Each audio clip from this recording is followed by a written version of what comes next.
আসসালামু আলাইকুম। Traditional foods by নাহিদার আজকের আয়োজনে সকলকে ওয়েলকাম জানাচ্ছি। প্লিজ আমার চ্যানেলটিকে সাবস্ক্রাইব করবেন আর পাশে থাকা বেল আইকনটি ক্লিক করে আমার সাথেই থাকবেন। আজকে আপনাদের জন্য খুবই মজাদার একটি রেসিপি রয়েছে, আর এটি হচ্ছে চিংড়ি মাসালার রেসিপি। আমি সম্পূর্ণ ভিন্নভাবে খুবই মজাভাবে আপনাদের সাথে এটি রেডি করার ট্রাই করেছি। আশা করছি রেসিপিটি আপনাদের ভালো লাগবে, আর খুবই ইজি, আপনারা কিন্তু বাসায় এটি অনায়াসে রেডি করতে পারবেন। চলুন তাহলে রেসিপিটি আপনাদের সাথে শেয়ার করা যাক। আমি ফার্স্টে একটি ফ্রাই প্যানের মধ্যে পরিমাণ মতো তেল দিয়ে নিচ্ছি।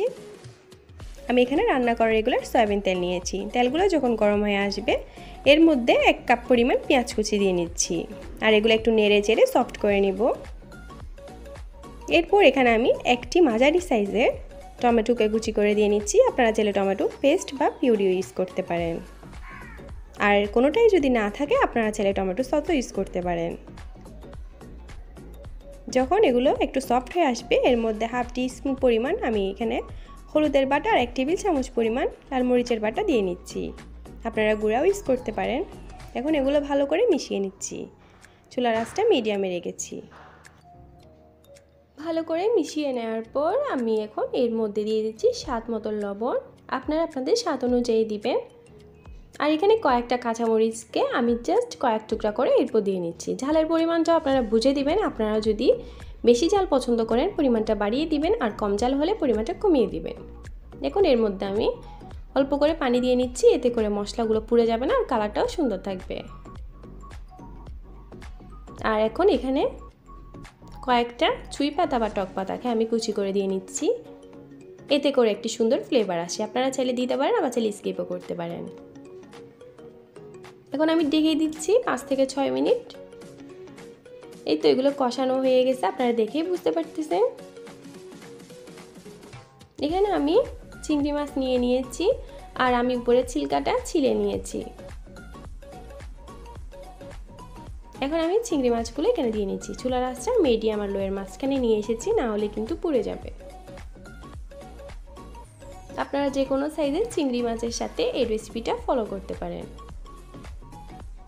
এভাবে করে চিংড়ি মাছ রান্না করলে কিন্তু খেতে অসম্ভব মজা লাগে। এখন আমি ঢেকে দিব 6 থেকে 7 মিনিট। 6 থেকে 7 মিনিট ঢেকে দেওয়ার পর আমি সাইডটা চেঞ্জ করে দিব।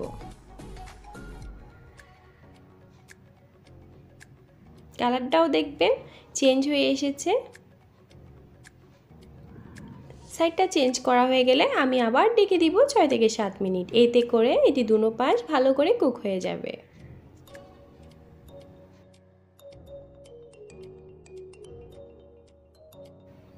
এগুলো কিন্তু পানি ছেড়ে দিয়েছে, আর এগুলো কিন্তু সম্পূর্ণভাবে কষে গেছে। আমি এখন জাস্ট অল্প করে এখানে পানি দিয়ে নিচ্ছি, যাতে করে ভেতরের দিকে ভালোভাবে কুক হয়ে যায়। আপনারা চাইলে পানির পরিমাণটা একটু কমিয়ে দিতে পারেন, আবার বাড়িয়েও দিতে পারেন। আমি যেহেতু এটি মশলা চিংড়ি রেডি করতেছি আর মাখা মাখাভাবে, ওই জন্য পানির পরিমাণটা আমি ততটা বেশি দিই নাই। এখন আবার ঢেকে দিব প্রায় 10 থেকে 12 মিনিট, আর এর মধ্যে আমি কয়েকবার জাস্ট পাতিলের হ্যান্ডেল ধরে দুলানি দিয়েছি। এগুলো কিন্তু সম্পূর্ণ রেডি। এখন জাস্ট আমি ধনে পাতা দিয়ে নিচ্ছি আর 5 মিনিট কুক করে নিব, যাতে করে ধনে পাতার ফ্লেভারগুলো সম্পূর্ণ মাছের মধ্যে যায়।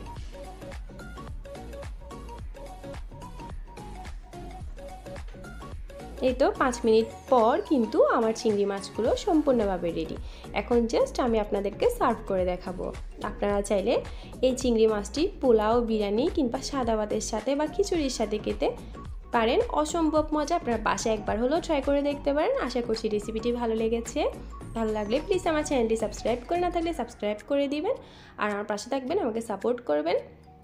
সম্পূর্ণ ভিডিও দেখার জন্য আপনাদেরকে অসংখ্য অসংখ্য ধন্যবাদ। আজকে আমি বিদায় নিচ্ছি। আগামী পর্বের আমন্ত্রণ জানিয়ে আপনারা অনেক বেশি ভালো থাকবেন। আল্লাহ হাফেজ। আসসালামু আলাইকুম।